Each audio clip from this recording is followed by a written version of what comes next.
नमस्कार,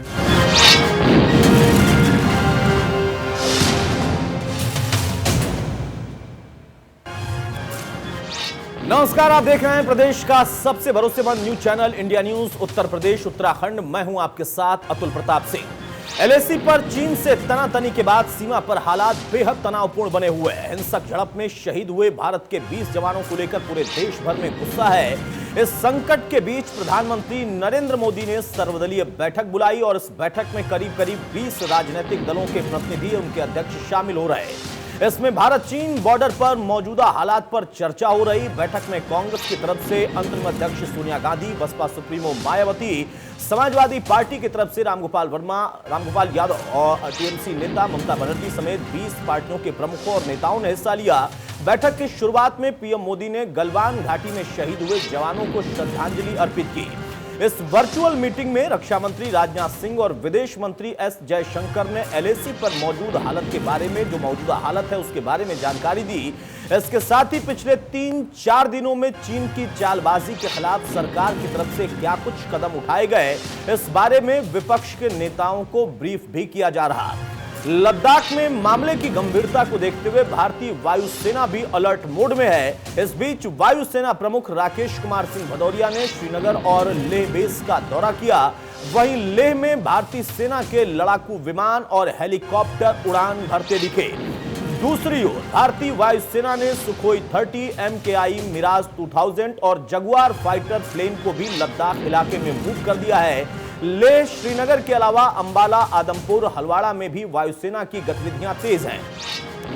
वायुसेना के अलावा भारतीय सेना भी लद्दाख में अलर्ट मोड पर है, हाई अलर्ट मोड पर है। उधर देश में चीनी उत्पादों के बहिष्कार की खबरों का जो सिलसिला शुरू हुआ उससे चीन तिलमिला गया है। विदेश मंत्रालय ने कहा कि प्रवक्ता झाओ लिजियन ने कहा है कि गलवान घाटी में सही और गलत बिल्कुल साफ है। चीन ने बेशर्मी दिखाते हुए भारत पर ही झूठ बोलने का आरोप लगा दिया। अब चीन को लद्दाख में धोखे से हिंसा करने का जवाब कैसे दिया जाए, इसी मुद्दे पर एक खास पैनल के साथ हम करेंगे बड़ी बहस।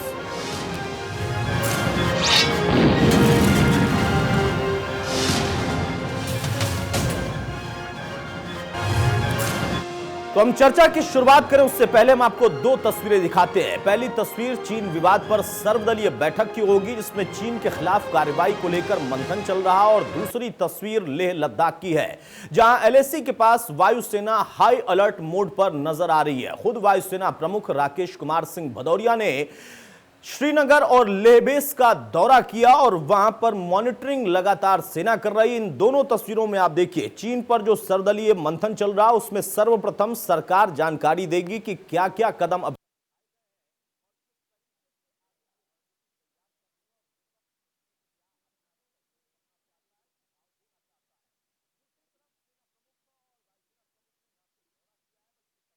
इस वक्त अलर्ट मोड पर हैं, यानी हर जगह से निगाह चालबाज चीन पर रखी जा रही है।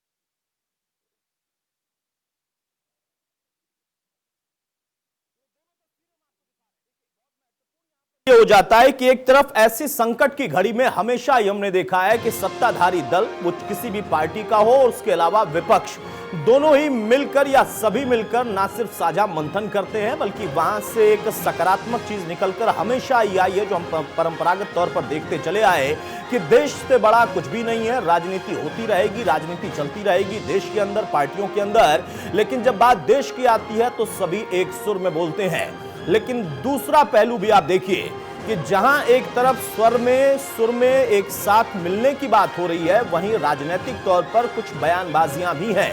हालांकि प्राथमिकता यह थी कि सभी नेताओं, सभी दलों से बात हो और सरकार अब बातचीत कर रही है, प्रधानमंत्री ब्रीफ कर रहे हैं और सरकार की तरफ से सारी जानकारी अलग अलग मंत्रालय के मंत्री दे रहे।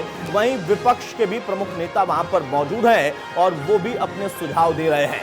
सेना भी अपनी तैयारी को और सक्रिय कर चुकी है, लेकिन अब आगे जवाब कैसे दे, क्योंकि सरहद पर तो सैनिक जवाब देंगे, कमियां खामियां क्या हैं वो हमारे विषय हैं, लेकिन उसके साथ साथ बाजार सबसे बड़ा विषय है और तमाम पार्टी के नेताओं ने और खुद सत्ताधारी दल ने भी इस पर विचार करना शुरू कर दिया है। सुझाव विपक्ष ने भी दिया है, मायावती हो या फिर अखिलेश यादव हो, उन लोगों की तरफ से भी कहा गया कि हमें चीन को ट्रेड वॉर के जरिए ही जवाब देना होगा, ये उसकी सबसे बड़ी ताकत है।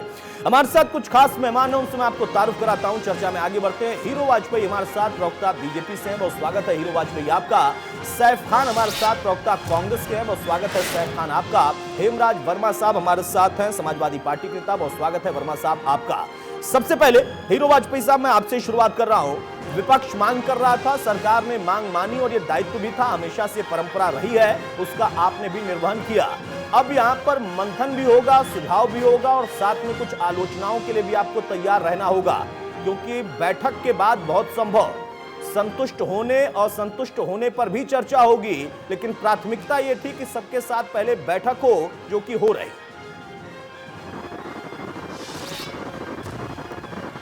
देखिए, लगातार ऐसी परंपरा रही, जब ऐसा समय होता है तो सारी जानकारियां सरकार इकट्ठा करने के बाद सर्वदलीय बैठक बुलाकर और वो जानकारियां साझा करती है और उसमें सुझाव भी देती है। और मेरे ख्याल से इस समय पूरा देश एक होता है। पक्ष और विपक्ष जैसी बात लोकतांत्रिक शब्दावली है। लोकतांत्रिक शब्दावली में इस समय पक्ष या विपक्ष है, विपक्ष जाता है, उसको भी जानने का अधिकार है लोकतंत्र में कि क्या घट रहा है। सरकार उसको विस्तृत विवरण देती है, उसमें सुझाव लेती है और उसके बाद इसमें देखा गया है अक्सर कि इसमें पक्ष और विपक्ष एक होकर देश के मामले में बाहर एक जैसी ही भाषा का प्रयोग करता है। मुझे नहीं लगता कि बाहर से कोई, अंदर से कोई असंतुष्ट भी निकलेगा। मुझे लगता है सारी बातें जब सबके सामने आ जाएंगी तो सारा देश मिलकर इस समस्या का सामना करेगा। चलिए, नहीं, अच्छी बात है, परंपराएं आप भी निभा रहे हैं, लेकिन देखिए कई परंपराएं आपके दौर में टूटती भी हैं और टूट रही भी हैं, तो हो सकता है कि परंपरा आपने निभाया तो उसी परंपरा को विपक्ष भी आगे बढ़ाए और ऐसे मौके पर बढ़ाना भी चाहिए, हो सकता है। लेकिन ये भी कि शायद कोई असंतुष्ट रह जाए, लेकिन उसको भी बताना पड़ेगा कि वो असंतुष्ट क्यों है। सैफ खान, एक प्रमुख दल हैं आप और लगातार मांग चल रही थी और सोनिया गांधी ने कहा भी था कि देश का मामला है, हम सरकार के साथ हैं, सरकार भी हमें बताए और हम भी सरकार को सुझाव देंगे। वो मंथन का दौर चल रहा। इम्पोर्टेंट बैठक है जिसमें जितने भी पार्टीज हैं वो उस वक्त बैठ के डिसीजंस ले सकती हैं, सुझाव दे सकती हैं, केंद्र सरकार सुझाव ले सकती है और उसके ऊपर अकॉर्डिंगली स्टेप ले सकते हैं। आप ये देखिए, जैसा हमारे हिंदुस्तान के साथ इस वक्त हो रहा है, वैसा ही ताइवान के साथ चाइना कर रहा है जी, वैसा ही जितनी भी नेबरिंग कंट्रीज के साथ इस वक्त चाइना ऐसा कर रहा है। उसकी कोशिश है चाइना की कि अपने कैसे भी रूट जो है वो और बढ़ा सके, जो है और दूसरी जमीनें जो है वो कब्जा सके। मेरे ख्याल से ये वक्त है हमारे हिंदुस्तान को कि सभी कंट्रीज के साथ में, पहला सुझाव तो मैं ये सोचता हूं कि मुझे देना चाहिए, मैं भी ये सोचता हूं कि ये बहुत जरूरी है कि जितनी भी अंतरराष्ट्रीय कंट्रीज हैं उनके साथ बैठ के, कि चाइना जो इस वक्त सबसे पहले कोरोना लेके आया, उसके बाद हमारे 20 जवान मारे, 76 सोल्जर्स जो है वो इंजर्ड किए और लगातार उसकी चाइना की कोशिशें हैं कि वो हमारे बॉर्डर्स एरिया में जो है या हमारे लाइन ऑफ LAC में जो है वो प्रवेश करके जो है हम पे कब्जा कर सके और बाकी दूसरे देशों में भी कर रहा है। तो सबसे पहले जैसे हम सभी हिंदुस्तानियों ने बाइकॉट शुरू किया है, मुझे लगता है केंद्र सरकार को चाइना के जितने प्रोडक्ट हैं उसके ऊपर जो है बाइकॉट कर देना चाहिए, उसको रोक देना चाहिए। जो कंट्रियां हिंदुस्तान के साथ करीब है उनके साथ मिलके, जैसे ताइवान है जिसके साथ भी ऐसा हो रहा है, ताइवान और बाकी की 11 कंट्रीज जो क्लोज बताते हैं हिंदुस्तान के, उन सब में बहिष्कार किया जाए चाइना के प्रोडक्ट्स का। इनको इकोनॉमिकली मार की जरूरत है। इनके जब हम इंपोर्ट रोकेंगे, इनके ऊपर जब सभी कंट्रीज ऐसा स्टेप उठाएंगी, ठीक है, लगता है ये बहुत विशेष एक बहुत इंपॉर्टेंट स्टेप होगा सभी कंट्रीज की तरफ से और चाइना को ऐसा सबक और सीख मिलनी चाहिए। हमारे हिंदुस्तान में टीवी तोड़ रहे हैं, खिलौने तोड़ रहे हैं, पर मैं बताना चाहता हूं USA तक में 90% दवाइयां जो है चाइना मैन्युफैक्चर करके भेजता है। हमारे देश में भी ज्यादातर प्रोडक्ट जो हैं चाहे सेलफोन से लेके, टेलीविजन से लेके, खिलौनों से लेके, वो चाइना मैन्युफैक्चर करके भेजता है। उस पर कंप्लीट रोक लगा देने की जरूरत है, आवश्यकता है कि चाइना को हम जवाब दे सकें। ठीक है, चलिए, यानी जो बात मायावती ने कही है, जो बात अखिलेश यादव ने की पार्टी ने कही है, अखिलेश ने कही है, कांग्रेस के प्रवक्ता भी वही मांग रख रहे हैं और उनके जो अंतरिम अध्यक्ष हैं वो भी अपनी तरीके से वहां पर सुझाव भी रख रही हैं और साथ ही वहां पर सरकार का पक्ष सुन भी रही। हेमराज वर्मा साहब, एक टिप्पणी आपसे भी मैं चाहूंगा। देखिए, जब भी ऐसा वक्त आया और खासतौर से समाजवादी पार्टी की अगर मैं बात करूं तो मौजूदा नेतृत्व नहीं, लेकिन मैं मुलायम सिंह यादव साहब को जरूर याद करता हूं कि वो हमेशा से एक बात जरूर कहते थे कि चाइना से खतरनाक कोई नहीं है।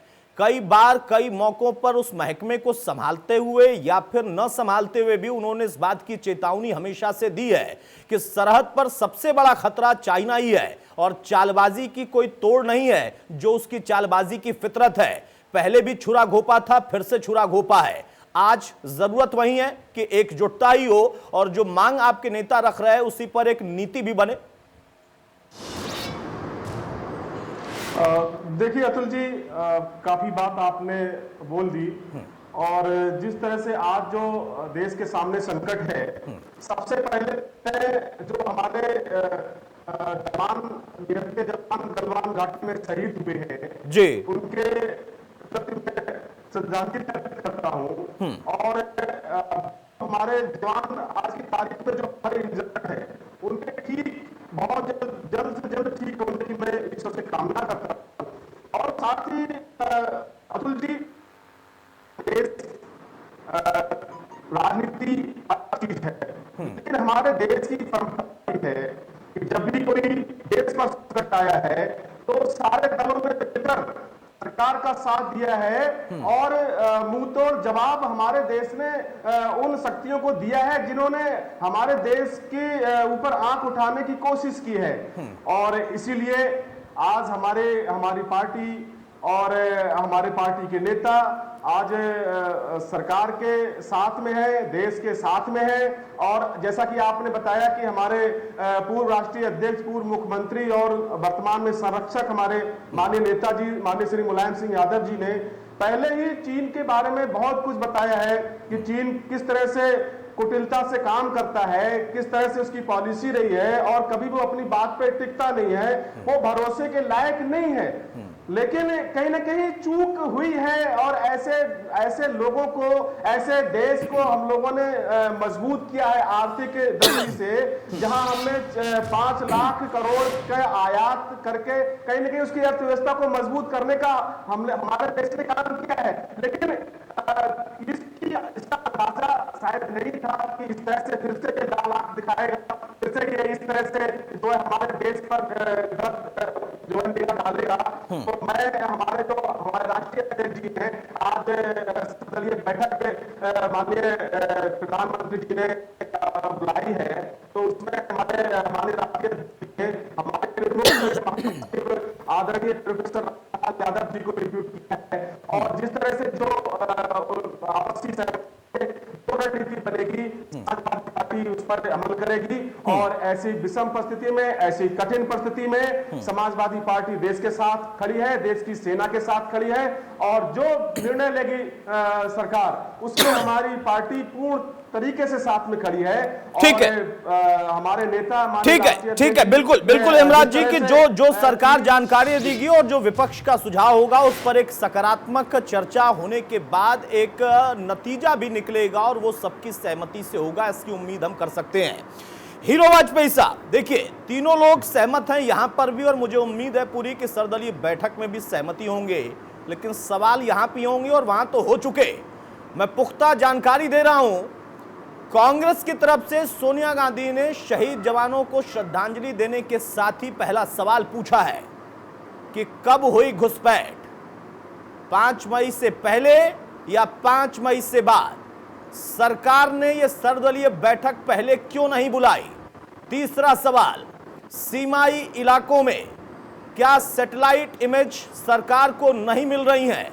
और चौथा सवाल उनका है कि खुफिया तंत्र का यह फेल्योर है या नहीं है। हीरो वाजपेयी,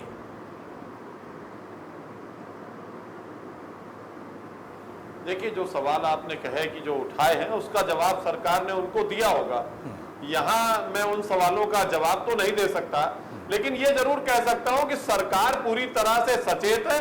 तमाम चीजें ऐसी होती है जो आज सर्वदलीय बैठक में बताई गई होंगी, पर जो सार्वजनिक तुरंत नहीं की जाती, उनमें समय लगता है। सरकार सारी जानकारी जुटाती है, सेना अपना वर्जन रखती है, सेना पूरा विषय सरकार के सामने रखती है, उसके बाद सरकार उस पर निर्णय करके आगे की कार्रवाई करती है, और जो हो चुका होता है उसे भी सोच समझ के आगे निर्णय करती है। इतना सेंसिटिव मामला होता है कि जब तक पूरी चीजें तय नहीं कर ली जाती, आगे की कार्रवाई, आगे चीजें नहीं होती। आज सर्वदलीय बैठक जब सरकार ने बुलाई है तो सरकार की मंशा है कि हर सवाल का जवाब दिया जाएगा, हर चीज की जानकारी, किसी भी जानकारी से किसी भी दल को इस लोकतंत्र में अनदेखा नहीं किया जाएगा। जो भी जानकारियां होंगी उनको सबके सामने रखा जाएगा, सबसे साझा किया जाएगा और सबके सुझाव भी लिए जाएंगे।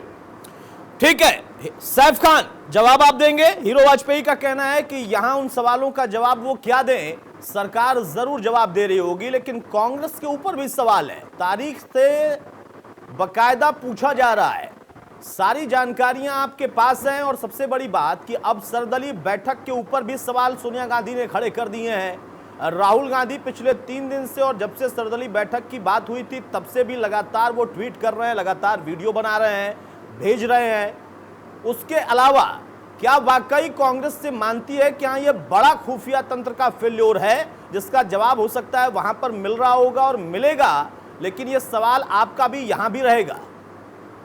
बिल्कुल अतुल जी, बहुत साफ साफ सी बात है जो सोनिया जी ने सवाल पूछे हैं, वो बहुत ही मैंडेट और बहुत जरूरी सवाल है। क्या ये जो घुसपैठ हुई है ये 5 तारीख से पहले हुई है, और अगर ये हुई है तो ये इंफॉर्मेशन क्यों नहीं दी गई? ठीक है। दूसरी चीज जो महत्वपूर्ण सवाल पूछा गया कि क्या हमारी सैटेलाइट वहां पे एरिया में काम नहीं कर रही है जो हमें ये घुसपैठ का पता चला? भारतीय जनता पार्टी के जो प्रतिनिधि यहाँ पे हैं वो सब चीजें सेंटर के अब जवाब के ऊपर छोड़ देते हैं, प्रतिनिधित्व कर रहे हैं यहाँ पे चैनल पे। आप ये बताएं, आज भी हमारे जो सोल्जर्स हैं कितने किडनैप हैं, कितने लोगों को उठा के ले गए हैं? सेना ने बता दिया है, सेना ने बोल दिया है, सेना ने बोल दिया है, कोई नहीं है। बिल्कुल, मैं ये कहना चाहता हूं, अभी भी ऐसी बहुत सारी महत्वपूर्ण जो है सवाल हैं जो सरकार को देने चाहिए। जैसे बैठक का सवाल आ रहा था कि अगर आपको मालूम था कि 5 तारीख से पहले घुसपैठ हो चुकी है तो ये बैठक पहले क्यों नहीं हुई? इन तीनों बातों का जो है कोई भी जवाब जो है वो भारतीय जनता पार्टी के अभी प्रतिनिधि ने नहीं दिया है। मैं उम्मीद करता हूं कि केंद्र की जो सरकार है वो उस बात का जवाब देगी। ठीक है सैफ खान, एक सवाल मेरा है इसमें, आपने ये बात रखी और आपके नेता ने भी ये बात रखी है, उसका जवाब सरकार वहां पर दे रही होगी। हीरो वाजपेयी ने कहा कि कुछ चीजें होती हैं जिसका जवाब वहीं पर मिलता है। एक सवाल लेकिन मैं यहां पर रख रहा हूं, आप कहते हैं कि क्या इस तारीख के पहले या बाद में, तो सेना क्या खाली बैठी थी क्या? सेना भी तो जवाब दे रही होगी ना। और वहां पर एलएसी में तो लगातार इधर से उधर कुछ न कुछ गतिविधियां रहती हैं और रही हैं, उसका जवाब सरकार नहीं बल्कि सेना सबसे पहले देती है, और सरकार को उसकी जानकारी रही होगी। लेकिन जो धोखा हुआ, क्या उस धोखे पर भी कि अचानक से आप साजिश के तहत वहां पर पहुंचे और हमारे पोस्ट हटाने के लिए हमारे वहां पर जवान भी पहुंचे और वो जवाब दें, उस पर भी आपको तुरंत जवाब सरकार से ही चाहिए? सैनिकों के जवाब पर क्या आपको लगता नहीं है कि भरोसा करना चाहिए, और उन्होंने भरपूर जवाब दिया भी है? नहीं, हमें सबसे पहले जो है, मैं बहुत आपके चैनल पे प्रेस कर दूं, हमें सैनिकों से कोई सवाल जो है हमने नहीं पूछना है। हम जहां सैनिकों के साथ में, हमारे देश के सैनिकों के साथ हमेशा से रहे और हमेशा से रहेंगे। ये सवाल इसलिए किया गया, ये बैठक उतनी ही जल्दी होती, जितनी जल्दी ये बैठक होती उतनी जल्दी सुझाव दिए जाते, उतनी जल्दी हमारा देश जो है चाइना के ऊपर जो है एक्शन उठाया जा सकता। जैसे अभी मैंने आपके सामने इंपोर्ट की बात रखी, वो मैंने इसलिए रखी कि जितनी जल्दी सुझाव ले लिए जाएंगे उतनी जल्दी जो है इस पे एक्शन उठाया जाएगा। बिल्कुल जल्दी जो है दूसरी जी। ठीक है, चीज ये है, ठीक है साहब भाई, मैं 1 मिनट के लिए आपको रोक रहा हूं। बहुत जल्दी से हेमराज वर्मा साहब, क्या जो ये बात पूछी जा रही है और जो पूछी गई है सवाल के तौर पर कांग्रेस की तरफ से, ये समाजवादी पार्टी का भी सवाल है और बैठक में आपको विलंब दिखता है क्या? और सेना ने जो जवाब दिया और जिस तरीके का धोखा किया वहां पर एग्रीमेंट होने के बावजूद चाइना ने, वहां पर भी उसने धैर्य नहीं खोया, अनुशासन में रहते हुए, एग्रीमेंट के तहत रहते हुए उनको भरपूर जवाब दिया है।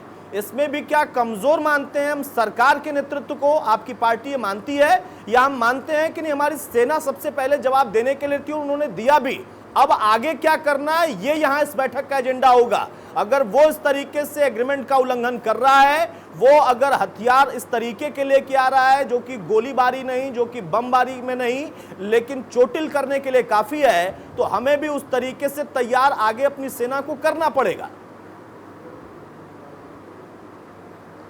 देखिए अतुल जी, जिस तरह से आज जो बैठक बुलाई गई है जी, और पिछले लगभग महीनों से जो चीन की जो गतिविधियां हैं और हमारे पड़ोसी मुल्क नेपाल की जो गतिविधियां हैं, क्योंकि नेपाल की और चीन की गतिविधियां लगभग सेम है, और नेपाल आज कर रहा है तो चीन के इशारे पर ही कर रहा है, वरना बिल्कुल बिल्कुल बिल्कुल, वरना नेपाल की इतनी औकात नहीं थी कि हमारे लखीमपुर खीरी के बॉर्डर पे हमारे कई सारे पिलर तोड़ के अपने पिलर लगा दे, या धारचूला के पास 55 किलोमीटर अंदर आके अपना हेलीपैड बना ले, तो नेपाल की इतनी औकात नहीं थी। और इस पर कहीं ना कहीं हमारे विपक्ष के नेताओं ने, चाहे राहुल गांधी जी रहे हो, चाहे माननीय अखिलेश यादव जी रहे हो, सरकार को आगाह किया है जी।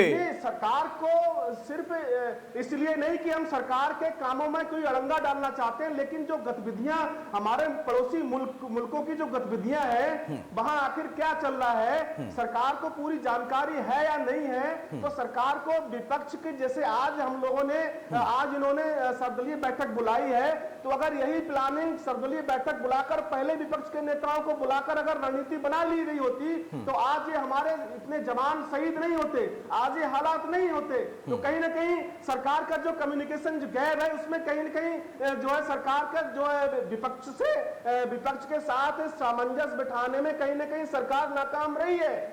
और मैं माननीय अखिलेश यादव जी हमेशा दूरगामी सोच से काम किया है, चाहे उन्होंने बहुत सारा स्ट्रक्चर भी दिया है आपातकाल में देश के लिए।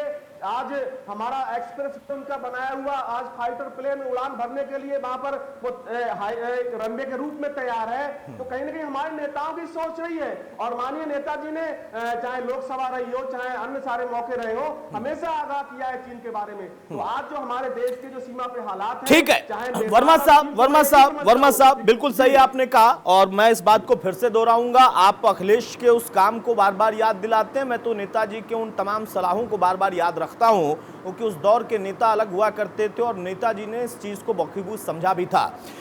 हीरो वाजपेयी साहब, एक सवाल का तो जवाब चाहिए। देखिए, कुछ चीजें गोपनीय होती हैं, वो सत्ता पक्ष और विपक्ष के प्रमुख नेताओं के बीच में ही होती है, मीडिया कर्मियों को भी उतनी डिटेल जानकारी नहीं दी जाती है, हम ढूंढ कर लाते हैं। और हम भी, अगर वो देश हित के लिए गोपनीय है तो उस पर हम भी चर्चा नहीं करते, मैं तो कतई अपने चैनल पर उसको नहीं करता, हमारा चैनल नहीं करता।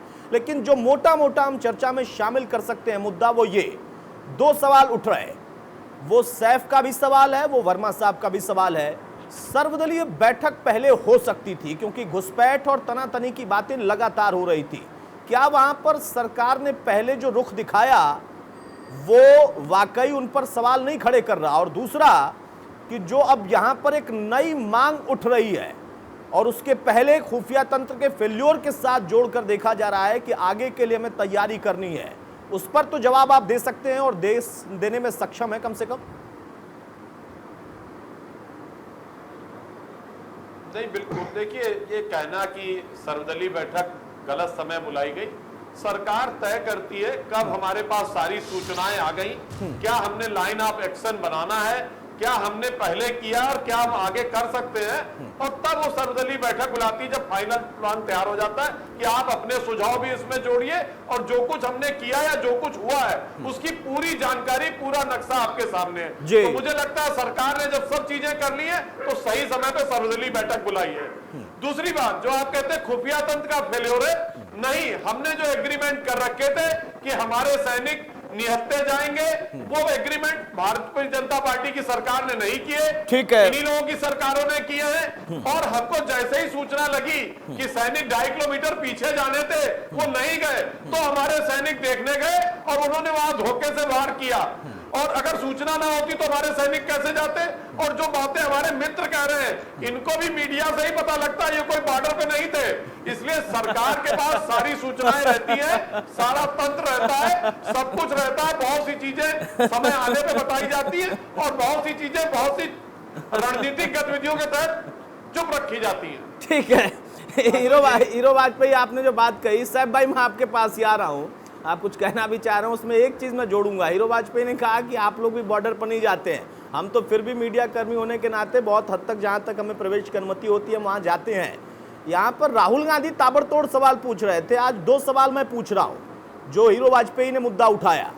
राहुल गांधी कहते हैं हमारे जवान निहत्थे थे, विदेश मंत्री की बात पर नहीं भरोसा है क्या, सेना की बात पर नहीं भरोसा है क्या? और सोनिया जी ने आज जब मौका था सर्वदलीय बैठक में तो सवाल पूछना उनका अधिकार था, उन्होंने पूछा। हाँ, उन्होंने पूछा, अच्छी बात है, लेकिन खुफिया तंत्र में आप फेल्योर मानते हैं तो फिर किस पर सवाल खड़े कर रहे हैं? क्या सेना का कोई खुफिया तंत्र नहीं होता है? सेना वहां पर चुपचाप बैठी रहती है, उसको पता नहीं रहता है, उस पर हमला हो जाता है। एग्रीमेंट के मुताबिक हमारी सेना वहां पर थी, उसके पास सूचना भी थी और उस सेना को एग्रीमेंट के तहत चलना भी था, हमने किया, उन्होंने धोखा दिया, तो हमारा खुफिया तंत्र कमजोर कैसे हुआ? साहब भाई जल्दी से। देखिए, सबसे पहले अतुल जी, ये जो सवाल पूछा गया, ये जो आप सवाल पूछ रहे हैं, सबसे पहले इंट्रूजन जब हुआ तो हमारी सेना तो पहले से तैयार थी, मगर उसको जो स्टेप तो और उठाने चाहिए थे। आज हमारे सेना के जवान कैप्चर्ड भी, ये क्यों बोल रहे हैं चाइना के? आप ये क्यों बोल रहे हैं कि डोकलाम में जो है नहीं, अतुल जी सेना पर सवाल उठाना मुझे लगता है ठीक नहीं है। क्यों बोल रहे हैं कि नेपाल जैसी जो देश जो है, जो हम पे निर्भर रहता था, हमारे साथ पहले आर्मी प्रैक्टिस करता था, आज जो हमारे साथ बिल्कुल खिलाफत कर रहा है, आर्मी प्रैक्टिस भी छोड़ दी है। यानी हमारा देश जो है कमजोर कर रहे हैं, ये देश जो है मिलके जो है। कौन कर रहा है? कौन कर रहा है? चाइना हम पे भारी। तो जवाब दे रहे हैं ना, नेपाल में सरकार अब किसकी बन गई है, किस विचारधारा के लोग हैं, और चाइना उसमें क्या कर रहा है आपको भी पता है भाई। मेरा सवाल फिर से वही है साहब भाई, राहुल गांधी ने कहा सैनिक निहत्थे थे, विदेश मंत्री ने बताया कि भाई प्रोटोकॉल के तहत हमारी सरकार में हो या आपकी सरकार में हो, प्रोटोकॉल के तहत वहां निहत्था कोई सैनिक रहता ही नहीं है। वहां पर सैनिक जब ड्यूटी से ऑफ भी होता है तो भी उसके पास हथियार होता है, फेस ऑफ करने जाता है तो भी उसके पास हथियार होता है, लेकिन उसका इस्तेमाल नहीं होगा। एग्रीमेंट कब कब हुआ था, किसकी सरकार के दौर में हुआ था, वो पुराना विषय में उस पर नहीं जाता। कल परसों से बड़ा विवाद चल रहा है, छोड़िए। राहुल गांधी को नहीं जल्दबाजी दिख गई। और दूसरा, अभी भी आप अगर खुफिया तंत्र का फेल्योर मानते हैं तो ये खुफिया तंत्र का फेल्योर किसका है? क्या सेना की इंटेलिजेंस पर आपको भरोसा नहीं है? नहीं साहब, हमें सेना के ऊपर कभी भी डाउट नहीं रहा है। मैं आपके चैनल पे फिर ये क्लियर कर रहा हूँ। देखिए सब इंट्रूजन, फिर मैं आपसे वही अतुल जी बात करूंगा, और चैनल पे जितने भी हमारे दर्शक हैं वो ये जानना नहीं चाहेंगे कि जब हमारे यहाँ इन्वेजन हो रहा था, जब हमारे यहाँ चाइनीज आर्मी प्रवेश कर रही थी, तब जो है हमारी सरकार क्या कर रही थी? तभी बैठक करते, तभी हम स्टेप उठाते, एज सून एज पॉसिबल उठाते। और हमारी आर्मी हमेशा से करती रही थी। हमारी आर्मी ने गन्स वो इसलिए नहीं की जैसा चाइना नहीं कर रहा था।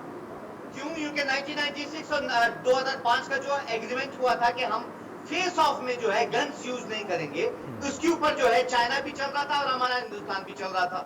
गन्स जो है, ये भारतीय जनता पार्टी के हमारे प्रतिनिधि और ये बोल रहे हैं कि गन्स जो रही है बॉर्डर पे रहती है, हमारे जवानों के पास रहती है, बेशक बिल्कुल रहती है, मगर उस एग्रीमेंट का जो है हमारी आर्मी ने उसका आदर किया और उसके ऊपर जो है गन्स यूज नहीं की। और अगर गन्स, अरे साहब भाई फिर तो देखिए आप राहुल गांधी की बात को ही गलत साबित कर रहे हैं भाई। देखिए मैं आज पॉलिटिकली बिल्कुल नहीं चाहता, आपने हीरो वाजपेयी की बात को कहा कि वो ऐसा कह रहे हैं और आप भी मानते हैं कि हाँ ऐसा हुआ होगा। राहुल गांधी नहीं मान रहे हैं ना, वो ये कह रहे थे, उनका कहना है कि हथियार थे ही नहीं भाई, होते तो चला देते, हमारे सैनिक दिए नहीं थे सरकार ने वहां पे, इस वजह से नहीं चला पाए। आप ये देख रहे हैं जब इंट्रूजन के कब हमारे, सोचिए आपके घर में कोई कब घुस के आ रहा है, ये आपको दिखाई दे रहा है। अतुल जी, राहुल गांधी ऐसे बयान देते हैं खुफिया तंत्र फेल्योर का, जैसे बॉर्डर में भारतीय जनता पार्टी के कार्यकर्ता लगे हो और उन्हें उसका विरोध करना हो। उस लिहाज से परमिशन नहीं देते तो ये किसकी गलती है? ये एग्रीमेंट की गलती है भाई, ये एग्रीमेंट की गलती है ना। हमने एग्रीमेंट किया था ना और हमने उसकी पालना की, हमारी तो संस्कृति यही है ना। ये एग्रीमेंट की गलती है ना, इसमें सेना की कहां से गलती है, सरकार की कहां से गलती है? उन्होंने एग्रीमेंट का उल्लंघन किया और उन्होंने एग्रीमेंट का उल्लंघन भी कैसे किया? बहुत चालबाजी के साथ किया। उन्होंने बंदूक नहीं चलाई, उन्होंने बारूद नहीं छोड़ा, उन्होंने वहां पर कटीले तार का लगा हुआ डंडा और रॉड इस्तेमाल किया, कील का इस्तेमाल किया। हमारी सेना ऐसे दांव नहीं करती है क्योंकि हम भारत के लोग हैं ना। और साहब भाई मैं तो ये कह रहा हूं, जो बात आप मान रहे हो वहीं आपकी पार्टी के नेता और भी प्रमुख नेता नहीं मान रहे हैं ना। उनको तो एग्रीमेंट की जानकारी है। वो अगर ये कहते हैं कि भाई हमारे सैनिकों ने देखिए धर्म की पालना की और एग्रीमेंट की पालना की, उनके पास हथियार था फिर भी उन्होंने नहीं चलाया क्योंकि हमने एग्रीमेंट किया था, तब तक तो बात समझ में आती। अब अगर वो ये सवाल कर रहे हैं और आप खुफिया एजेंसी को फेल्योर बता रहे हैं और फिर कह रहे नहीं सेना की खुफिया एजेंसी और सेना पर हमें भरोसा है, लेकिन पता नहीं कौन सी खुफिया एजेंसी है जिस पर भरोसा नहीं है। मतलब आप सरकार को ही घेरने की कोशिश कर रहे हो। बहुत छोटा सा जवाब हीरो वाजपेयी आपका, उसके बाद में जाऊंगा हेमराज वर्मा साहब के पास। देखिए साथ भी खड़े हैं और सवाल भी खड़े करेंगे, अधिकार भी है भाई विपक्ष का, लेकिन आप उस सवाल का जवाब कैसे देंगे? फिर सरकार को ही वो अल्टीमेटली घेर रहे हैं, सेना को नहीं। देखिए मैंने आपसे अभी कहा कि राहुल गांधी जी का बयान ऐसा है जैसे बॉर्डर पे भारतीय जनता पार्टी के कार्यकर्ता लगे हो और उन्हें उन कार्यकर्ताओं के खिलाफ बोल रहा हूं। इस तरह की बयानबाजी है। हमेशा वो बयान देते हैं जो हल्का होता है, जिस पर मजाक बनती है, जिसको लोग हल्के में लेते हैं और लगता है इतनी बड़ी पार्टी का राष्ट्रीय अध्यक्ष जो रह चुका हो वो इतनी हल्की बात करेगा। जो एग्रीमेंट उनके समय में हुए, जिसका पालन भारतीय सेना कर रही है, और हम भारतीय सेना पे जब सवाल उठाते हैं, आप सरकार पे सवाल नहीं उठा रहे, आप भारतीय सेना पे, भारतीय सेना के उस जो सम्मान है उस पर और भारतीय सेना पर शंका जाहिर कर रहे हैं। मुझे लगता है ये बहुत गलत बात है। इस समय देश को एक कड़ी में खड़ा होना चाहिए और सारे लोगों को एक साथ अपनी बात एक सुर में कहनी चाहिए। जैसे चाइना में एक भी जगह विरोध नहीं हो रहा और ऐसा हर देश में होता है। केवल भारतवर्ष में कुछ राजनीतिक दल केवल राजनीतिक दुर्भावना के तहत अपनी सेना तक को लपेटने से नहीं चूकते हैं। ठीक है वर्मा साहब, अब मेरा सवाल ये, हाँ साहब भाई कुछ कह रहे हैं, बहुत छोटा सा जवाब दीजिएगा फिर मैं वर्मा साहब के पास जाऊँ। मेरा इनसे ये सवाल है जो आप राहुल गांधी जी पे बड़ा हल्का करके सवाल पूछ रहे हैं कि वो हल्के सवाल पूछते हैं। आपके घर में कोई घुस के आ रहा है, आपको दिखाई दे रहा है, तब भी जो है आदमी उन्होंने एग्रीमेंट का उल्लंघन किया आपके घर में घुस के। क्या हम एग्रीमेंट का उल्लंघन नहीं कर सकते या फायर जो है या बंदूक का इस्तेमाल करके? साहब भाई आप बहुत बड़ी बात कह रहे हैं। फिर आप क्या कह रहे हैं? मतलब हम बंदूक चला दें, एग्रीमेंट के तहत हम बंदूक चला दें? मतलब नहीं, ये बहुत बड़ी बात आपने कह दी सैफ खान। आपने राहुल गांधी को डिफेंड करते हुए बात जो कही है सैफ खान, क्या आप ये कह रहे हैं कि जो एग्रीमेंट हुआ है हम उसका उल्लंघन करते हुए वहां पर फायरिंग कर देते, सेना फायरिंग कर देती? यानी आप वो बात कह रहे हैं जो चीन चाहता है। चीन ने चालबाजी की, चीन ने धोखा दिया, चीन ने उन हथियारों का इस्तेमाल किया जो कि वो एग्रीमेंट से अलग लेकर आया था। और अभी भी सेना को, हमारी सरकार को और भारत देश को, जिसमें आप भी हैं, देश से अलग ना तो आप हैं ना हीरो वाजपेयी हैं, सब देश के अंदर ही हैं, उन सबको वो तोहमत दे रहा है कि उन्होंने धोखा दिया। और आप यहां पर बैठकर ये कह रहे हैं कि हम एग्रीमेंट का उल्लंघन कर देते, सैनिक हमारे वहां पर गोली चला देते। एग्रीमेंट का तो वो भी एग्रीमेंट हुआ था कि आप हमारे हिंदुस्तान के बॉर्डर एरिया में नहीं आएंगे। नहीं ये एग्रीमेंट नहीं हुआ था भाई, नहीं ये एग्रीमेंट नहीं हुआ था। एग्रीमेंट क्या हुआ था मैं बता रहा हूँ, एग्रीमेंट क्या हुआ था मैं बता रहा हूँ। एलएसी में 2 किलोमीटर इधर 2 किलोमीटर उधर, जब भी फेस ऑफ की स्थिति आएगी, कोई मूवमेंट होगी तो वहां पर सैनिक जाएंगे, एक दूसरे से बातचीत करेंगे, पहला समाधान उससे निकालेंगे, उसके साथ साथ वो वार्ताएं आगे बढ़ेंगी। और अगर प्रयोग करना है तो सिर्फ आप शारीरिक बल का ही प्रयोग करेंगे। एग्रीमेंट के हिस्से ये हैं। कल भी मैं चर्चा इस पर कर रहा था, उसमें आर्टिकल 6 जो है, सुनिए, नहीं अब आपके हिसाब से सारे एग्रीमेंट नहीं होंगे ना, जो आप बता देंगे कांग्रेस पार्टी बता देगी। अगर आप कह रहे हैं तो आपकी नेता क्या ये बोलेंगी वहां पर कि हाँ वहां पर गोली चला देनी चाहिए थी हमारे सैनिकों को, ये एग्रीमेंट का हिस्सा था? सुनिए सुन लीजिए, चाइना उल्लंघन करके आपके बॉर्डर एरिया में आ सकता है, यानी आपके घर में आ सकता है, और वो हथियार भी इस्तेमाल कर तो भारत उल्लंघन करके चाइना में चले जाए, कांग्रेस ये चाहती है। हमारे जवानों को पकड़ के लेके जा भी सकता है, हमारे जवानों को मार भी सकता है, 76 को घायल भी कर सकता है। हमारे जवानों ने क्या, हमारे जवानों ने नहीं मारा है क्या? हमारे जवानों ने नहीं मारा है क्या? आप ये मान रहे हैं कि चाइना के सैनिकों ने हमें मार दिया और हमने नहीं मारा है? वो सैनिक हमारे जो 20 लोगों को संभाल रहे थे, वो हाथ में हाथ धरे बैठे थे। हम क्यों नहीं मारते? अरे घर में घुस गए थे तो उनको मार के भगाया ना। मेरा सवाल बड़ा सीधा है, एग्रीमेंट का आप उल्लंघन करने को कह रहे हैं क्या? आप चाह रहे हैं क्या कि जो चाइना अभी भी आरोप लगा रहा बिना उल्लंघन किए, वो हमारे सैनिक कर देते ताकि पूरी तोहमत और हमारे ऊपर लग जाती? कांग्रेस पार्टी ये चाह रही है क्या? नहीं, अतुल जी, क्या चाइना ने उल्लंघन नहीं किया? अरे किया है भाई, किया है, सबको पता है। आपको नहीं पता है क्या? चाइना ने ही उल्लंघन किया है। क्या चाइना ने उल्लंघन नहीं किया है? चाइना ने ही उल्लंघन किया है।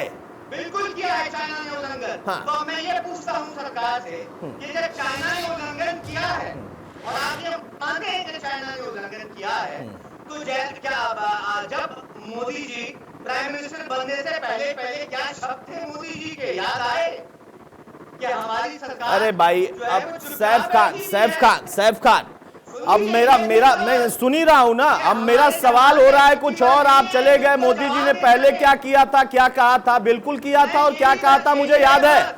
मेरा सवाल यह है कि पहले किसने क्या क्या किया था, फिर तो मैं बहुत लंबे तौर पर याद करूंगा कि कब प्लेट में क्या सजा के कब क्या दे दिया गया था। अभी सीधा एक सवाल पूछा था, आपने कहा कि उन्होंने उल्लंघन किया, हम क्यों नहीं कर पाए। तो कांग्रेस पार्टी क्या चाहती है कि हमारे सैनिक उल्लंघन कर देते, गोली चला देते?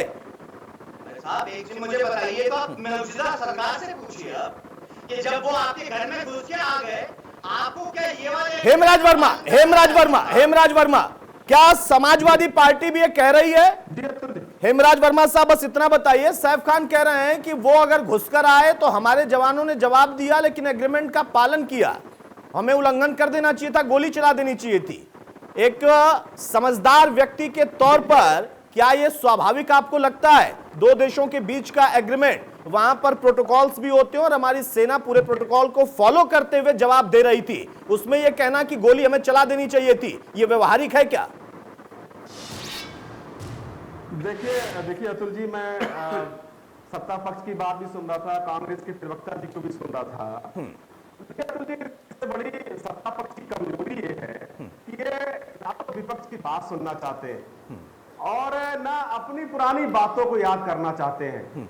मैं अब वाजपेयी जी को बता दूं कि जो कह रहे थे बॉर्डर वाली बात कर रहे थे, वाजपेयी जी, मैं पीलीभीत जिले से आता हूं जहां नेपाल बॉर्डर लगा हुआ है। पीलीभीत जिले मैं जानता हूं, यहां पर बॉर्डर की स्थिति को हम लोग जानते हैं।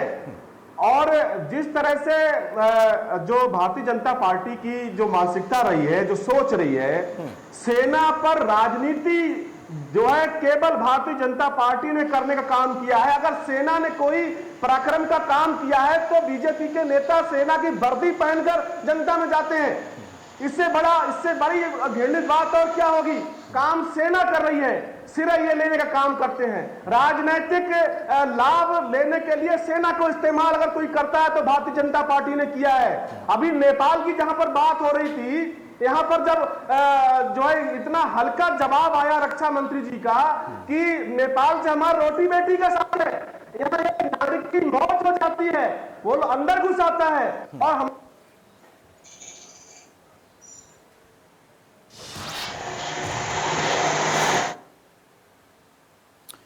चलिए वर्मा साहब, कुछ तकनीकी खामी है, आपकी आवाज स्पष्ट नहीं आ पा रही है, मैं फिर से आपके पास आऊंगा। हीरो वाजपेयी, बहुत जल्दी से एक छोटा सा जवाब दोनों को ही दीजिए। और जो बात सैफ खान ने कही उसका क्या जवाब? एग्रीमेंट तोड़कर भी जवाब हम दे सकते थे, तब लगता कि हां नेतृत्व तो बदला है।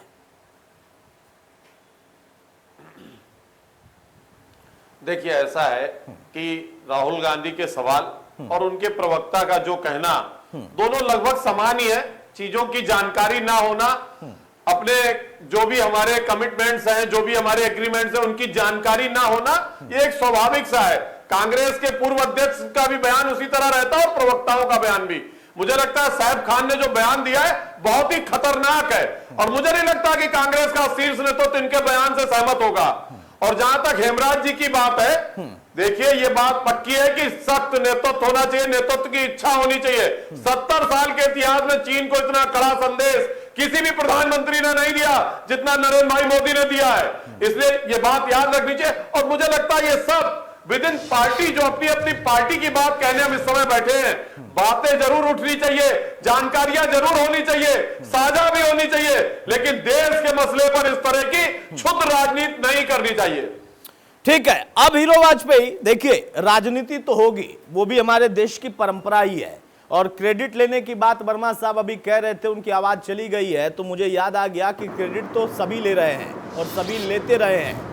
मुझे वो पोस्टर भी याद है, मुझे वो दिन भी याद है जब एक समय था वर्मा साहब कि सर्जिकल स्ट्राइक हुआ और फिर सवाल उठे पहले कि कैसे हो गया भाई, बताया क्यों नहीं। बाद में एक पोस्टर लगा था नेताजी के ही नाम पर, समाजवादी पार्टी के कार्यकर्ताओं ने लगाया था कि असल में नेताजी ने ही पूरी प्लानिंग की थी और उसके बाद सर्जिकल स्ट्राइक हुआ। तो क्रेडिट तो कई बार लिए जाते हैं। बहरहाल वर्मा साहब हमारे साथ फिर से जुड़ चुके हैं। वर्मा साहब अपनी बात आप पूरी करें और दोनों का ही जवाब मैं चाहूंगा। आप बीजेपी का गिना रहे थे, वो भी बात पूरी करिए, और कांग्रेस का जो अभी का स्टैंड था उस पर भी जवाब चाहूंगा। वर्मा साहब देखिए अतुल जी, ये बातें हम लोग देश के एक जिम्मेदार नागरिक हैं। किसी पूर्व मंत्री या अन्य चीजें बाद में है, राजनीतिक दल बाद में है, बिल्कुल बिल्कुल देश के नागरिक हैं। और विपक्ष की उत्तर प्रदेश में विपक्ष की भूमिका में भी हम लोग हैं, बिल्कुल। और कहीं ना कहीं विपक्ष का ये हक होता है कि उसे सही जानकारी मिलनी चाहिए। और मैं तो कहता हूँ ठीक है, आप विपक्ष की बात मत मानो, कोई बात नहीं, लेकिन सेना के जो पूर्व अधिकारी हैं, जो आज जो बड़ा अनुभव रखते हैं, उन सीमाओं का बड़ा अनुभव रखते हैं, उन्होंने कितने समय से आगाह किया है, आप उनको ही मान लेते। वाजपेयी जी, आप उन सेना के पूर्व अधिकारियों की बात को मान लेते। माननीय नरेंद्र मोदी जी के, माननीय रक्षा मंत्री जी के पूर्व के वीडियो आप देख लीजिए, आपको समझ में आ जाएगा। बोल नहीं पाओगे, बोलने की हिम्मत नहीं, आप बोल नहीं पाओगे। आप देख लीजिए, मैं चैलेंज करता हूं आपको, मैं आपको चैलेंज करता हूं, आप देख लीजिए। आप बोलने की हैसियत में आप नहीं हो, लेकिन आज क्योंकि देश पर संकट है और हम सब लोग साथ में खड़े हैं, हमारी नैतिक जिम्मेदारी भी है, और आज देश के लिए हर संकट में हमेशा देश खड़ा रहा है। लेकिन आप राजनीति मत करिए, अपनी गलती को स्वीकार करिए, गलती आपसे हुई है, और आप विपक्ष की बात को ना सुनना, विपक्ष की बात को हल्के में लेना। आप कोरोना की लड़ाई भी आप हार गए, इसीलिए अगर आपने विपक्ष की बात को सुना होता तो कोरोना की लड़ाई आप हारते नहीं। आप कहां पर पहुंच रहे आप? अच्छा ठीक है, ठीक है वर्मा साहब एक टिप्पणी कांग्रेस के लिए, उसके बाद मैं फाइनल कमेंट की तरफ जाऊंगा। कांग्रेस का यह कहना है, सैफ खान ने कहा कि हमें एग्रीमेंट से इतर कुछ जवाब देना चाहिए था। क्या समाजवादी पार्टी भी कहती है? देखिए, समाजवादी पार्टी ये कहती है कि हमारे राष्ट्रीय अध्यक्ष जी ने माननीय प्रमुख महासचिव जी को सर्वदलीय बैठक में भेजा है, और सर्वदलीय बैठक में जो निर्णय, सबकी सहमति से निर्णय होगा, समाजवादी पार्टी उस निर्णय के साथ में खड़ी है। चलिए, बहुत अच्छी बात, आपने कहा जो निर्णय होगा वो। अब यहां पर आपने दो बातों का जिक्र किया है वर्मा साहब, उस पर मैं एक छोटा कमेंट व्यक्तिगत तौर पर करते हुए चर्चा में आगे बढ़ रहा हूं। आपने कहा ये कोरोना की लड़ाई भी हार गए, तो मुझे फिर एक बयान याद आता है, जैसे आपको उनके बयान याद आते हैं ना, जिसपे वो बोल नहीं पाएंगे। तो सीएए के प्रदर्शन के दौर में कोरोना से ज्यादा खतरनाक सीए, एनपीआर और एनआरसी है, ये बयान आपके नेता का था, ये बयान आपके नेता का था। आज आपको कोरोना की लड़ाई की चिंता हो रही है, बस मैंने याद दिलाया है। जैसे आप उनको याद दिला रहे थे, तो हमारा भी धर्म है ना कि आप तीनों को हम याद दिलाते चले।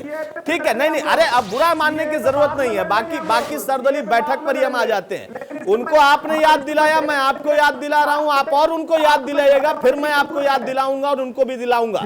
अब यहां पर सवाल हीरो वाजपेयी ये है कि देर से सही बैठक हुई, वहां पर एक स्वर है, सवाल भी होंगे, उस पर सुझाव भी आएंगे।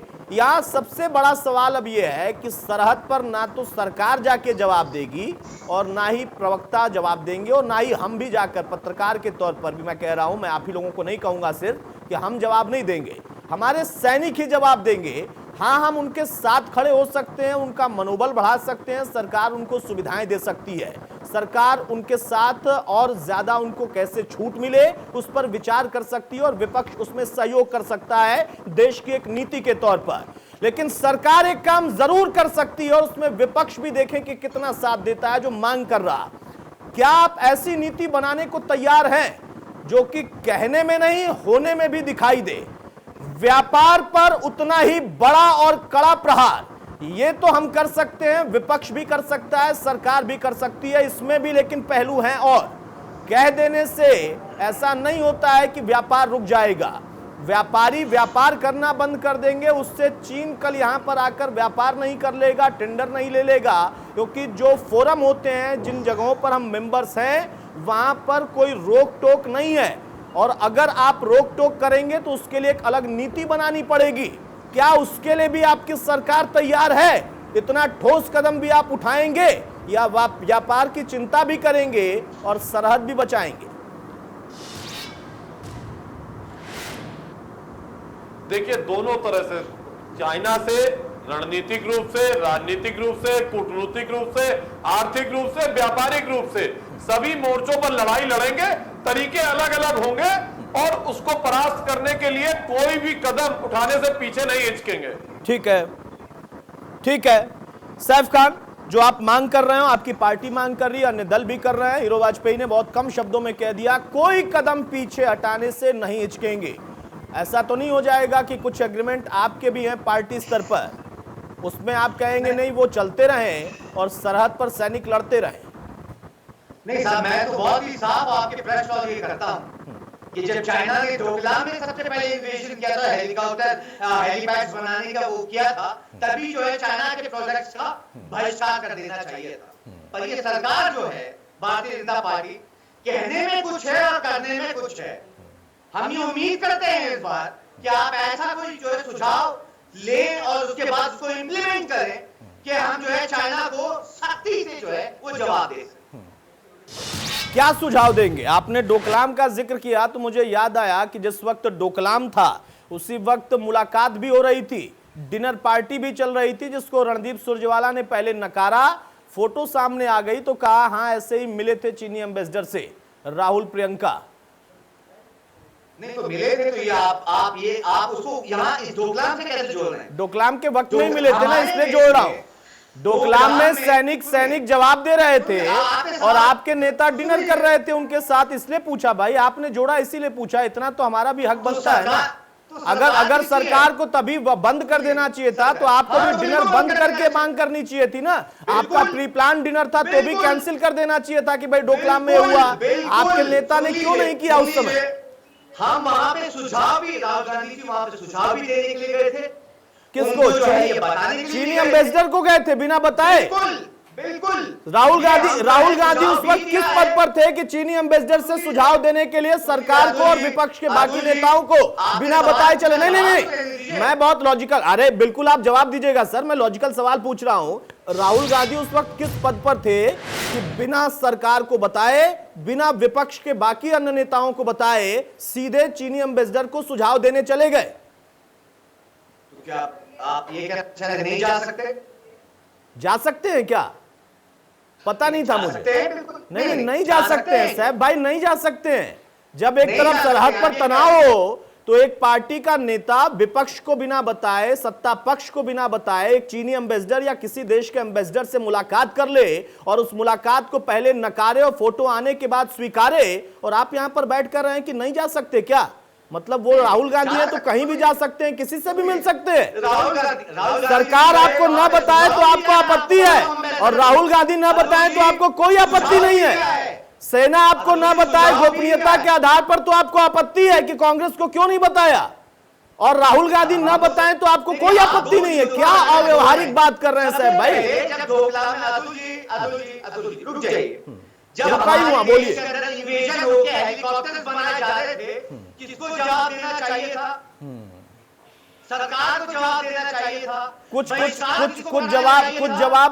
जवाब भाई राहुल गांधी और कांग्रेस को भी देना चाहिए था ना।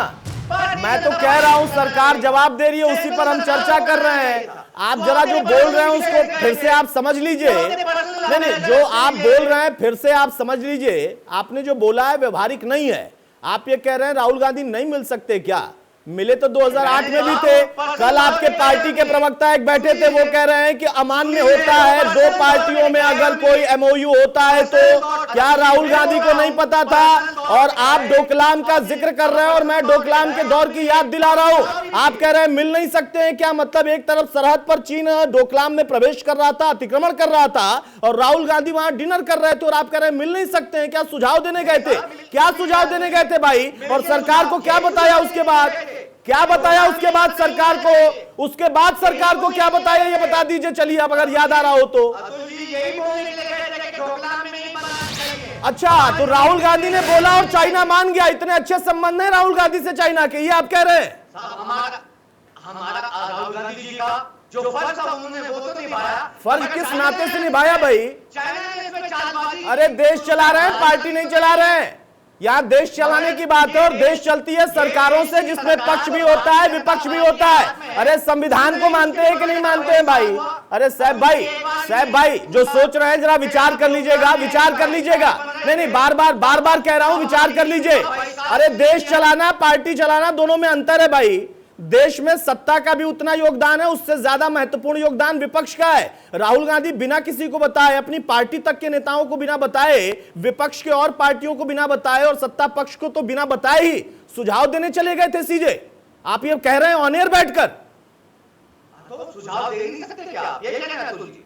तो इतने अच्छे संबंध हैं, इतने अच्छे संबंध हैं चीनी एम्बेसडर से उनके, इतने अच्छे संबंध हैं चीनी एम्बेसडर से उनके कि वो बिना बताए सुझाव दे देते हैं और वो मान भी लेते हैं। मतलब आप ये कह रहे हैं कि डोकलाम में राहुल गांधी के कहने के बाद चीनी सैनिक पीछे हट गए थे? आप ये कह रहे हैं? हमारे सैनिकों ने नहीं हटाया था, राहुल गांधी के कहने के बाद वो हटे थे।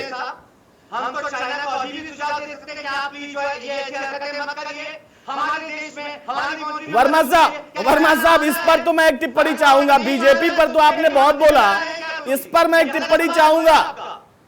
वर्मा साहब इस पर मैं एक टिप्पणी चाहूंगा। मौजूदा सवाल और डोकलाम का सवाल भी उठा है। सैफ खान कह रहे हैं कि राहुल गांधी गए थे सुझाव देने बंद कमरे में उस वक्त में, और उनके सुझाव पर ही चीन पीछे हटा था। और इस बार भी अगर राहुल गांधी ना होते तो 20 से कहीं ज्यादा शहादत हो जाती। इस वक्त भी शायद उन्होंने सुझाव दे दिया होगा, या देरी हो गई साहब भाई, अभी सुझाव नहीं दिया राहुल गांधी ने। लेकिन वर्मा साहब जल्दी से टिप्पणी। वर्मा साहब मैं तो साथ ये बोल रहा हूं, साथ जो है सुन लिया सर, सबने सुन लिया, साहब भाई सबने सुन लिया, मैंने भी सुन लिया, वर्मा साहब ने, हीरो वाजपेयी ने सुन लिया, दर्शकों ने भी सुन लिया आपने क्या बोला है। बहरा वर्मा साहब छोटा सा कमेंट, बिल्कुल छोटा सा। अरे भाई सुन तो लीजिए ना, अरे साहब भाई सुन तो लीजिए, अरे सुन लीजिए ना, सुन तो लीजिए भाई। अरे मैंने कब कहा? आप ही की बात मैंने मान लिया भाई, मान लिया, ठीक है। वर्मा साहब आप भी मान लेंगे क्या? राहुल गांधी बिना बताए सबको चले गए थे सुझाव देने डोकलाम के वक्त में, और इस बार नहीं दिया, इस वजह से सैनिकों ने हमला कर दिया। देखिए अतुल जी, राहुल गांधी जी के ऊपर, राहुल गांधी जी की बात तो कांग्रेस के प्रवक्ता ही बता पाएंगे। नहीं आप ही नहीं भागिए मत। वर्मा साहब देखिए, कांग्रेस के प्रवक्ता ने तो ठीक से बताया। आप पार्टी, आप देखिए आप महत्वपूर्ण पद पर रहे हैं। अरे आप ही की बात पूरी होने दे रहा हूं, लेकिन आप ऐसे मत बचिए ना। आप अगर विपक्ष में हैं तो आपका काम सिर्फ सत्ता पक्ष को नहीं घेरना है। कांग्रेस पार्टी के प्रवक्ता अगर ये कह रहे हैं तो आप उसको व्यवहारिक मान रहे हैं कि नहीं मान रहे, मैं ये जानना चाह रहा हूं। आप ही की बात पूरी कर रहा हूं मैं, समय मेरे पास नहीं है, लेकिन आप ही की बात पूरी कराऊंगा। मैं पूरी बात कर लूं, पूरी बात कर लूं अतुल भाई, पूरी बात कर लूं मैं। देखिए ये बात सही है कि राहुल जी की बात तो कांग्रेस के प्रवक्ता बता पाएंगे, लेकिन मैं इतना जानता हूं कि 18 मुलाकात होने के बाद, चाइना के राष्ट्रपति के साथ 18 मुलाकात होने के बाद, साथ झूला झूलने के बाद, चाइना से पटेल साहब की मूर्ति मंगवाने के बाद, 5 लाख करोड़ का आयात करने के बाद भी अगर जो है आज चाइना लाल आंख दिखा रहा है, तो कहीं ना कहीं इस गलती को भारतीय जनता पार्टी स्वीकार क्यों नहीं करती? वर्मा साहब देखिए यही दिक्कत है ना। मैं सत्ता पक्ष का तो जवाब चाहता हूं, लेकिन मैं विपक्ष में भी जवाब चाहता हूं। वर्मा साहब ऐसा नहीं है, आप कहेंगे झूला झूलाना, आप कहेंगे मूर्ति बनवाना, आप कहेंगे टेंडर देना, मैंने सब मान लिया। मैं फिर और पीछे जाऊंगा। हमने तो उपहार में अपना मानसरोवर तिब्बत भी दे दिया था, तब भी चाइना ड्रैगन चालबाज था, तब भी उसकी फितरत में चालबाजी थी। हमने उसके बाद भी भरोसा किया, झूला भी झुलाया, तब भी चालबाजी थी। मेरा सवाल ये था, नहीं, मेरा सवाल ये था, आप एक महत्वपूर्ण पार्टी हैं, आप एक महत्वपूर्ण पार्टी हैं और मुलायम सिंह यादव साहब की खड़ी हुई की पार्टी हैं। जो बात सैफ खान ने कही है, क्या आप उसका खंडन कर रहे हैं? नहीं कर रहे हैं। वो कह रहे हैं कि राहुल गांधी गए थे सुझाव देने और उनको अधिकार था। तार्किक तौर पर यह बात सही है क्या? राहुल गांधी चीनी एम्बेसडर से मुलाकात करें और विपक्ष को भी ना बताएं, सत्ता पक्ष को भी ना बताएं, क्या यह तार्किक है? वर्मा साहब, देखिए राहुल जी की बात तो कांग्रेस के प्रवक्ता बता पाए। अरे आप अपनी पार्टी का स्टैंड क्लियर कर दीजिए ना भाई, ये सही है कि नहीं? अगर कोई ऐसा करता है तो हमारी पार्टी तो आज सर्वदलीय बैठक में जो निर्णय होगा, हमारी पार्टी उस निर्णय के साथ। चलिए, आप उसी लाइन पर हैं तो ये अच्छी बात है। वो लाइन तो साहब भाई की भी थी, वो भी यही कह रहे हैं, जो सरकार बोलेगी और सरकार कहेगी और जो हमारा सुझाव होगा सरकार उसको मानेगी तो हम सब उसको मानेंगे। ये तो आपका भी स्टैंड है ना। मेरा स्टैंड एक सवाल का था, उसका जवाब नहीं मिला।